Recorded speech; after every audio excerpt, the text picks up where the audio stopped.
Say hello to Gary Nicholson. Hello there, Keith. Gary, welcome. Morning. Welcome to the show. Thanks a lot. Sorry to get you up so early. Not at all, not at all. Now, how many times have you travelled with us on board Queen Mary 2? Well, this is the fourth time, and it's on each occasion it's been a crossing from either Southampton to New York or vice versa. Right. So, yeah. The fourth crossing? Fourth crossing. OK, and when did you first start then?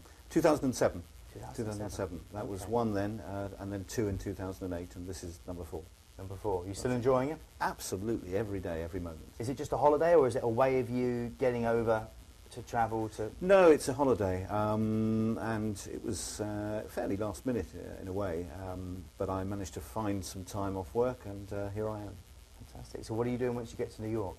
Once we get to New York, we've unfortunately only got the day there. We're flying back, because again, work is pressing, but we'll make the most of it. Now, you have quite a unique story in that you were on board, was it in 2007 or was it the last time you were here? It was 2008, the last time. 2008? That's right. Okay, and while you were there, you had a bit of a epiphany? Yeah, that's a good word, an epiphany. It's quite easy to have epiphanies in the Commodore Club, though, I should tell you.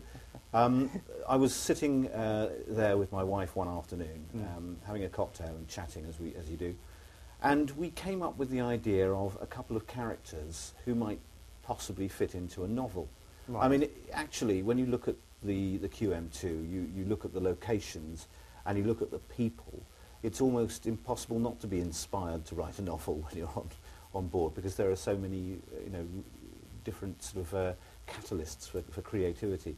And I had an idea for these two characters, and 4 years later I've actually written a novel which features them and features the journey that they took from London, then to Southampton, and then on to New York. So this features the QM2 herself, or is she called the QM2? Is she named in the book? She is called the QM2, right. And a lot of her locations are mentioned. So the Commodore Club, as I mentioned before, the Golden Lion, the Queen's Room, you name it, a lot of them are there. The Kennels even. Ah. So I mentioned a lot of the locations along the... I think 40 of the chapters are based on QM2 and 58 out of 58. So we have a lot of different locations. And this has just been published on Amazon, you say? That's right. It's been published on Amazon Kindle, so it's not available in print yet. I hope it will be at some point. So that's available on amazon.co.uk or amazon.com. Right. What's the book called? It's called The Transatlantic Lady Carisbrooke. So Lady Carisbrooke is the central character. She travels over with her household, who are perhaps equally eccentric.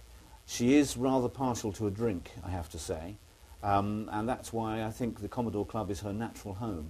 Right. And it features their journey over to New York, where they're due to attend a wedding.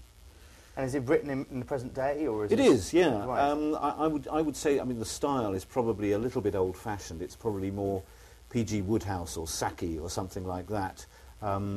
So it's I hope quite amusing for people to read. But it's very much in the present day. I mean, they do even use mobile phones. Okay. Obviously not with a signal in the middle of the Atlantic, but they do... Well, I don't know about that. I think they only need it when they get off the ship at New York and have to summon the Bentley. Oh, I see. That's right.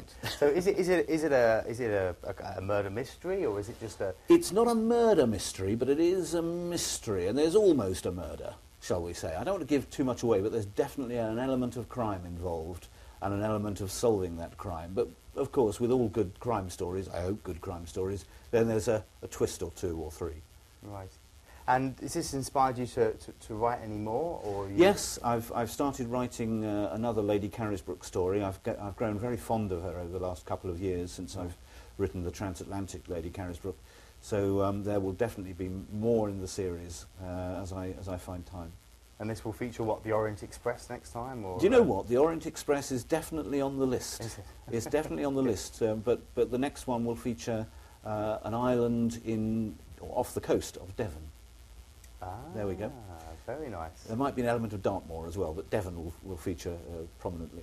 This isn't the island which you can only go out to at low tide. You take that long... That's the fella. It's called Burr Island. Burr Island, that's it. And you take that big... what is it called? It's called a sea tractor. Sea tractor, that's it. It's a platform on elevated wheels. It's a beautiful part of the world. It is, absolutely. Okay.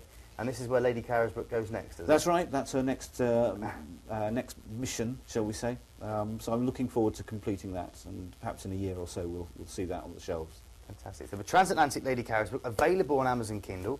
Well, thank you very much, Gary, for coming and chatting to us about Not at all. it. You've enjoyed this current cruise? I've enjoyed this cruise, and one thing that really makes it special for me, I don't know why, is I started my career as a teacher of English as a foreign language, then moved into publishing, and I've spent 20 years in publishing, mainly in sales and distribution. And at one point I worked for Encyclopaedia Britannica, and one day in 2003 the phone rang and somebody asked if they could buy a set of Encyclopaedia Britannica. And I said, yeah, of course. Who do you want it for? What's the address? The Queen Mary 2. And you can find it now in the library. Right, so you sold us I did. our encyclopedias that are currently sitting on board. I did. I must have been the last encyclopedia salesman in Britain. Thanks very much. Gary, thank you very much for coming on the show. Cheers, Keith. Have a wonderful final day on board. Thank you very much. And have a safe flight home tomorrow as well. Thank you. Thanks for having me. Not at all. Gary Nicholson, ladies and gentlemen. A guest like your good selves, ladies and gentlemen, of course, and a wonderful man who's written a book called The Transatlantic Lady Carisbrooke. Again, available on Kindle, featuring the Queen Mary 2, featuring the inspiration of which came from that travel, that journey back in 2008 on board this wonderful liner.